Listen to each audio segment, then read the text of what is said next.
Siguli, my name is Scott Hill. My Oneida name is Wagadadli Huni, which means he teaches himself.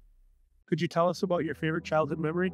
My favorite childhood memory is the only one I can remember was when I was still 3 years old and riding a tricycle. And that was my favorite toy. I still remember that. And I remember where we lived, and I remember everything about that time. I don't know why that sticks in my mind, but that's one of my favorite childhood. And in the second grade, I remember starting to draw. I remember starting to do that. Yeah, and they were all stick people, and it was a war scene, actually. The Vietnam War was going on, and that's what I was seeing as a kid, right? And you draw what you see. So I was drawing war scenes, stick people fighting, jet, helicopters, tanks, everything. So yeah, those two are what I most remember about childhood. Yeah. So how did you get started in art, and when did you know you wanted to be an artist? Like I said, second grade is when I first started remembering drawing the Vietnam War that was going on. And I just felt natural for me to do that. I just did it as a kid, and I didn't know if other kids were doing it or not, but I would draw what I knew, or what my friends were drawing. Like I had a friend that liked to draw cars, and so I got into cars, and we got into action heroes and started drawing action stuff, and then inventing weapons. You know, you just keep changing as you learn, and so your art changes, and so you keep drawing and painting, or drawing pretty much. So what is your proudest moment as an artist? I have a lot of them, actually. There's nothing that sticks out, because there's so much. It's been 34 years living as an artist, and so every year it changes and everything. You meet so many different people, so many different places you go. I get to go all over the country, meet so many different people, but probably the stuff that sticks out the most is being on the Travel Channel in the year 2000. When I was a kid, I used to watch TV, and I said, dang, I wish I had a show. I wish I was on a movie and it was about me. So that was like a little kid wish, right? Here it comes true. And it was on the Travel Channel in the year 2000, and it was just before the real life things started happening, where everything is live. And so it was weird, because I was mic'd up too, and they followed me out to an art show and had the big fuzzy microphones and the cameras, and talk about something, and they'll say, talk about it again, talk about it again. And so it was like reality TV. So when they put it on the Travel Channel in the year 2000, I couldn't even watch it, because it was about me, and it was so weird to see and hear my voice, and it was just weird. But yeah, that was one of my biggest moments, is that because it was showed in 30 countries and 300 million people saw it. And then I did get people recognizing me at art shows and wherever I went, and people were asking for autographs and stuff. It was weird. So all that came along with all that. What does it mean to you to be an Oneida National Treasure? What a surprise. I never thought about it. I never thought I would be. It never entered my mind, because, and what an honor.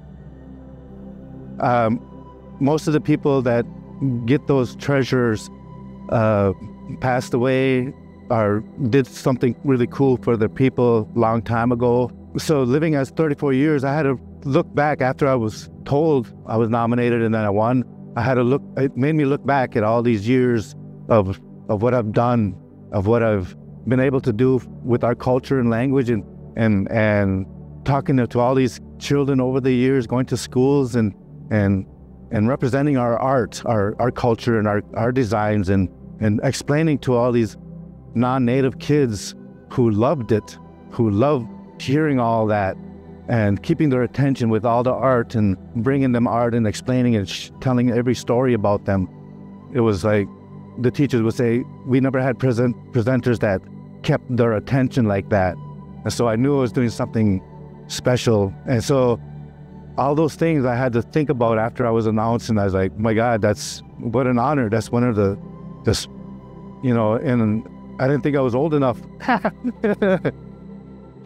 Who are some of your biggest mentors in your coming up as an artist?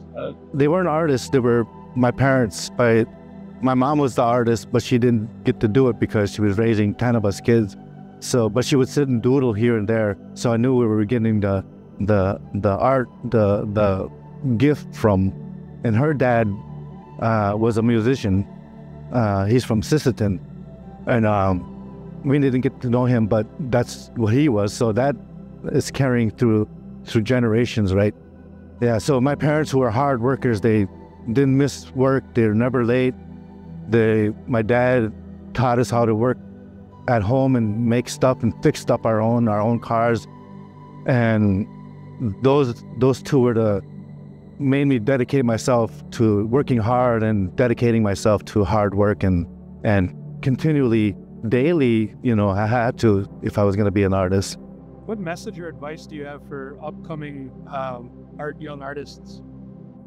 I guess being dedicated to your art yourself, learn as much culture and language as you can, because that's who we are. And it's okay to do whatever you want to, actually, but still remember our culture and language. And I'm glad some natives aren't doing native art. They're doing what they love to do, and that's what art is whatever you love. I mean, whatever you learn and love, and you're doing the artwork for it. That's what you're supposed to be doing, is art to make you happy, not to make your customers happy or to make these people happy. You're making it for yourself, and that's what makes you happy. And so be truthful to yourself, be dedicated to yourself, practice every day if you can. Whatever you're going to do, whatever you want to do in life is practice and dedication. So that's what you have to do. And if you want to live as an artist, that's what you have to do. And all these doors will open. There's so many doors that will open for you if you do that. Yeah. So you have to dedicate yourself. Try to take every opportunity that comes before you. And you're going to get it from everywhere. All these different messages and opportunities. So just keep your eyes open, your ears open, your heart open, and everything will come together. Yeah. Why is Oneida art important for cultural preservation? Because that's who we are. We were removed from our homelands. We lost a lot of stories. We lost a lot of culture. We're losing our language. And through artwork, we can inspire. If you're making baskets, which is art now, before that was a necessity. Making the pottery was a necessity. Now it's an art because you can decorate it really nice. Now we can paint, we can do sculptures, which people never did before. Now we could put that into our culture and the language. Sky Woman here is a fine example of that.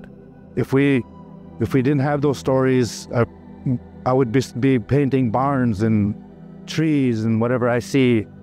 But to know our culture and language and to inspire the youth, even the old people who didn't have that, we still can inspire any age. And I know that because I've been doing it. And when I was a little kid too, I seen our artwork. Even the Menominees had artwork on their bridges back then. And that was so inspiring for me to do. And so I put artwork in a community just because of that. Because you never know when a 5 or 6 year old who heard our stories, like, hey, I know that Turtle, Bear, and Wolf. I know Sky Woman. I know about the moon, Grandmother Moon. And so they're like sponges. And so we have to put that all out there. Artwork does that for all human beings. We all have artwork. We all love putting stuff in our house that inspires us. And so doing Oneida art is crucial for our youth and our old people to see, because that's us. We need to do that for them. Artists are responsible for inspiring and to creating and putting that out there. That's part of being an artist, is that responsibility.